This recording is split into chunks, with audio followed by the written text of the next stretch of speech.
이제 재판장님을 봤더니 오늘 재판장님은 저랑 세 기수 차이예요. 3년 선배님이신데 이제 생각이 좀 굉장히 이제 세분화 되셔가지고 이제 여러 가지 좀 물어보고 막 다투고 하시더라고요. 제가 몰랐던 것도 짚어주시고 그래서 저희가 이제 다시 또 이제 참고 서면 내고 한번 다퉈보기로 했거든요. 아무튼 이런 것들을 그냥 넘어가지 마시고 열심히 다퉈야 됩니다. 그리고 지금 안 다투면은 나중 가서 후회하세요. 네, 좀 맞습니다. 네 그게 다들 지금 나이 들어서 하는 소리가 그거잖아요. 아 어릴 때는 좀 공부 좀 더 열심히 해볼 걸. 그런 네. 후회 안 하세요?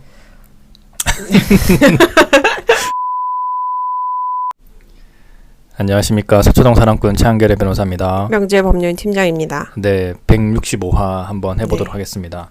저번에 우리가 154화까지 찍었었죠. 네네. 그 제가 그때 왜 얀센 맞고 온 날 164화. 맞죠? 164까지 찍었는데 네. 그때 왜 그만뒀죠? 아, 그 그때- 의뢰인이 오셨구나. 네, 의뢰인이 네, 와가지고 오셔가지고. 네, 오늘 165화는 야 이런 경우 진짜 많죠.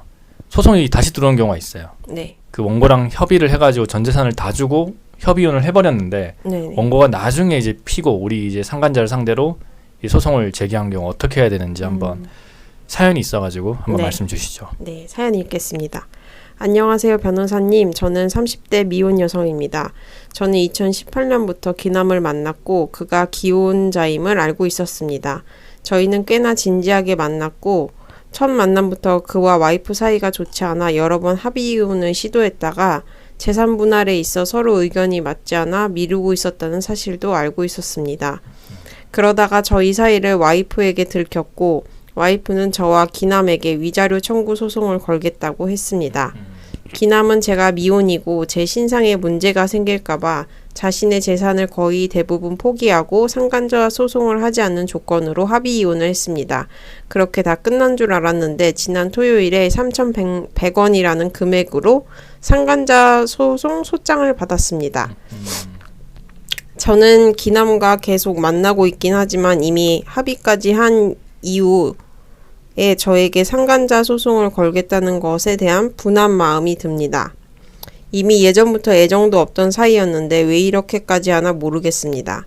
당시에 기남이 구술로만 이야기하고 끝냈지 서류로 남긴 것이 없어 문제입니다. 저희가 어떻게 이 문제를 해결할 방법이 없을까요? 라고 문의 주셨습니다. 네, 이게 정말 그 서류로 남긴 게 없어서 정말 큰 문제예요. 네. 이게 이런 이제 좀 그 부부간의 어떤 이제 이혼을 하겠다라고 할 때 제3자에게 피해를 안 주려면은 협의 이혼도 변호사를 찾아오셔야 됩니다. 저희가 그렇죠. 협의 이혼 합의서도 막 써드리거든요. 네. 뭐 어린 아이가 있다면은 그 뭐 양육에 관한 것도 적어드리고 네. 재산 분할도 적어드리고 친권에 관련한 것도 적어드리고 위자료 네. 관련한 것도 적어드리고 이렇게 해서 이제 보통 이제 협의서를 써야 됩니다. 네. 근데 그 서류를 하나도 남긴 것이 없기 때문에 그 기남의 경우에는 자기가 사랑하는 네. 그 지금 미혼 여성에게 이런 피해를 주는 거죠. 네네. 그러니까 일단 이런 일이 없으려면은 처음 협의이혼 당시부터 이렇게 뭔가를 남겨야 된다는 거. 그거 다시 한번 강조드려도 부족함이 없다. 네. 그리고 지금 단계에서 이렇게 소송을 받았다면은 어쩔 수 없어요. 원고의 자유거든요. 그 자신의 혼인 관계가 우리 피고와 이제 기남 때문에 뭔가 파탄에 이르렀다라고 이제 청구 원인을 구성을 해가지고 분명히 제기를 한 걸 거예요, 이게. 네네. 그러면은 뭐 원고의 자유이기 때문에 대응을 할 수밖에 없죠. 그쵸. 대응을 하되 다만 우리 소송에서 그 얘기를 계속 해줘야 돼요. 그 원고가 그 원고의 전 배우자와 이렇게 합의를 해가지고 이런 식으로 돈을 받고 더 이상 이제 피고에 대한 소송을 안 하기로 마음을 먹었는데 왜 지금 이런 소송을 제기하는지 모르겠습니다라는 주장을 하고 그리고 기남을 증인으로 불러야 돼요. 이런 경우는. 그 다음에 뭐 증인으로 안 된다고 하더라도 사실항해서 같은 거 받아가지고 내야 됩니다. 네. 요즘 재판부가 예전 같지 않아요. 오늘도 제가 재판 한번 갔다 왔는데 네. 굉장히 관심이 많습니다. 예전 같으면은 이런 경우에 그냥 이제 피고에게 얼마 3천만 원 그대로 물리는 그런 판결을 했을 텐데 네네. 이제는 뭔가 이상하다. 재판부가 계속해서 물어봅니다. 원고에게도. 너네 두 사람이 그 파탄이 난 이유가 피고 때문이 맞습니까? 다시 한번 물어보기도 하고 그리고 그 이제 원고가 피고에게 제기하고 받아야 될 그 위자료 액수가 원고가 이미 원고의 전 배우자로부터 받은 재산 분할이라든지 뭐 위자료 액수의 영향을 받지 않을 수가 없다 이렇게 얘기를 하면서 원고가 너가 받은 걸 다 한번 내놔봐라 이렇게 얘기도 합니다. 그 얘기를 안 하는 재판장님이 계시다면은 피고 변호사가 그 얘기를 해야 됩니다. 해야지 좀 위자료가 조금 깎이지 안 그렇다면은 요즘 시대에 그냥 뭐 이혼했다 그러면 그냥 기본이 막 2,500, 3,000 이렇게 나오거든요. 소송 비용까지 피고가 전부 부담. 그럼 너무 억울하잖아요. 그렇죠. 그러니까 열심히 다퉈야 됩니다. 다퉈야 되고 지금 이 사건은 증인 신청을 꼭 해야 된다는 거. 그 증인 신청을 그 재판 변론 기일에 가가지고 뭐 하겠다 이렇게 말을 해버리면은 재판장님께서 굉장히 화를 낼 수가 있어요. 네. 안 그래도 사건이 많은데 지금 와가지고 이거 다 인정하는 거 아니에요? 이렇게 생각을 하고 들어왔다가 갑자기 피고 소송 대리인 뭐 하실 거예요? 했는데 저 그 원고 전 배우자를 증인으로 한번 뭐 좀 불러보겠습니다. 이렇게 얘기를 하면은 굉장히 화를 낸단 말이에요. 그러니까 미리미리 그 원고의 전 배우자 그 기남에게 사실항해서를 좀 써달라고 한 다음에 그거를 증거로 제출을 해야 됩니다. 그럼 의로증으로 제출을 하는 건데 그럼 재판장님께서 그 원고야 이 의로증으로 제출된 사실항해서 또는 무슨 뭐 확인서 그다음에 확약서 이런 것들 그러니까 어떤 내용이 써 있냐면은 뭐 기남이 원고에게 전 재산을 주기로 했고 줬고 더 이상 원고는 그 피고에 대한 소송을 진행하지 않기로 했다라는 그런 내용들을 막 적어놔야죠. 적어놓은 그런 사실확인서가 진짠지 아닌지 원고 너가 한번 입증을 해봐라. 그러니까 반대 한번 뭐라 그러지 그걸 반박을 한번 해봐라. 그러면은 이제 원고 측에서 오히려 그 사실확인서 믿을 수가 없습니다. 증인으로 한번 불러주셨으면 좋겠습니다. 이런 말을 하면은 우리도 증인으로 부르고 원고도 증인으로 부르고 이러면 채택이 될 가능성이 굉장히 높거든요. 그러니까 미리미리 준비를 해야 된다. 이런 경우가 진짜 많아요. 제가 갑자기 말하다 보니까 너무 샬랄샬랄 나오는데 이런 오늘 거 되게 많죠. 너무 많죠. 너무 많고 왜 안 쓰시는지 모르겠어요. 문자로라도 남겨놓는 게 좋지 않을까요? 문자로라도 남겨놓고 녹음 파일도 중요하고 그다음에 오늘 그 소송에서는 웃긴 게 원고가 그 피고가 그 원고가 자신의 배우자가 피고랑 바람 피는 걸 알고 자기도 막 맞바람을 펴요. 그런 경우에 도대체 이 그 법률혼을 보호를 해야 될 그 법률혼인가 이렇게 재판장이 의문을 제기하더라고요.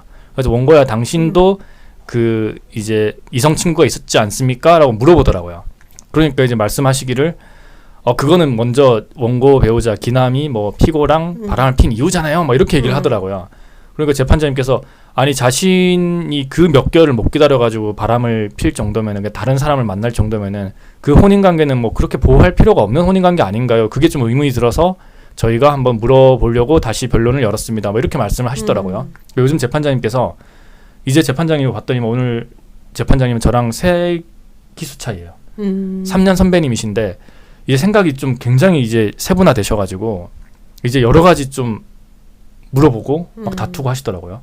제가 몰랐던 것도 짚어주시고 그래서 저희가 이제 다시 또 이제 참고서면 내고 한번 다퉈보기로 했거든요.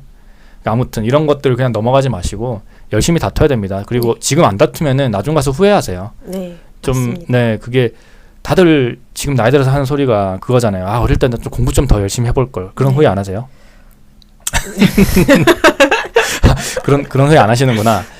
저는 좀 더 공부를 열심히 해봤으면 어땠을까 생각도 좀 들기도 해요. 보면. 네. 지금 공부 잘하셨는데 뭐. 그러니까 저는 이제 지금 그 사실 과학자 이런 게 좀 되고 싶었거든요.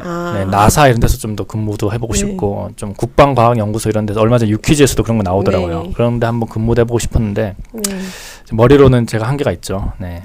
아무튼 다들 나중 가가지고 하는 말씀이 그때 당시에 좀 변호사 좀 쓸 걸. 뭐 그때 당시에 좀 합의 좀 잘 할 걸. 아니면은 지금 이런 소송이 진행됐을 때 그때 좀 열심히 싸워볼 걸. 막 이런 말씀을 하시는데 미리미리 열심히 한번 싸우는 것도 좋은 방법이다. 네. 말씀드리겠습니다. 160원 이 정도 하면 될 거. 어느새 시간이 뭐 이렇게 시간이 이렇게 빠르지. 네. 오늘 정말 좋은 일이 많네요. 이렇게 영상도 찍고 또 다음 하는 이거. 상간자 소송으로 받은 뭐 그 채무 내야 될 판결금 이런 걸로 개인 회생 파산이 가능한지 많은 분들이 물어보세요. 너무 억울하다. 나 이거 회생하고 파산하고 더 이상 원고에게 안 갚아버릴 거다. 이런 말씀을 많이 하는데 이것도 저희가 많이 다뤘는데 한번 다음화에서 또 한번 얘기해 보도록 하겠습니다. 네, 여러분들 이제 코로나가 종식되고 있습니다. 이제 전 국민의 한 30%가 다 맞았죠? 아직 안 맞으셨죠? 네. 그게 어린애들이 안 맞으니까 20대 이하는 거의 안 맞으니까 지금 30%라 그러면은 거의 그냥 2명 중 1명이 다 맞았다 보면 된대요. 저는 맞았고 진짜 이렇게 통계가 그렇게 나오네요. 종식이 되고 있으니까 여러분 조금만 더 힘내시고요. 이제 7월부터는 저는 이제 마스크를 벗고 다닙니다. 네? 그 야외에서 벗고 다닐 수 있잖아요. 아직 그러면 아, 안 될 그래요? 것 같아요. 안 되나? 아무튼 네, 위험하지 알겠습니다. 네, 않을까요? 여러분 항상 조심하시고요. 그럼 네. 다음 화에서 뵙도록 하겠습니다. 네. 지금까지 첫수동 사랑꾼 최한결의 변호사였습니다. 명재원은 팀장이었습니다. 감사합니다. 감사합니다.